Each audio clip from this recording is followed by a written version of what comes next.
Hey guys, কেমন আছো তোমরা সবাই? আশা করি সবাই খুব ভালো আছো। আজকে দীঘার সেকেন্ড পার্ট তোমাদের সাথে শেয়ার করব, যেটা আমাদের ফার্স্ট দিন আমরা ছিলাম হোটেল মেরিন ভিউতে, এবং সেটা চেক আউটের টাইম আজকে। তো আমরা সকালবেলা ঘুম থেকে একটু ব্রাশ টাশ করে ফ্রেশ হয়ে একটু সমুদ্রের পাড়ে এসেছিলাম, এবং আমাদের চেক আউটের টাইম ছিল 9:30।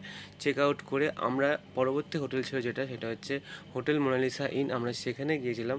আর এখন হচ্ছে বিকেল, এটা হচ্ছে জাহাজ বাড়ির ঠিক পাশেই একটা হচ্ছে আরেকটা হোটেল আছে মোনালিসা ইন। তো একটু প্রবলেমের জন্য আমাদের হোটেলটা চেঞ্জ করতে হয়েছিল। আর সব থেকে ভালো লেগেছে আমাদের এই গাড়ি বারান্দা, যেটা রুফটপ রেস্টুরেন্ট।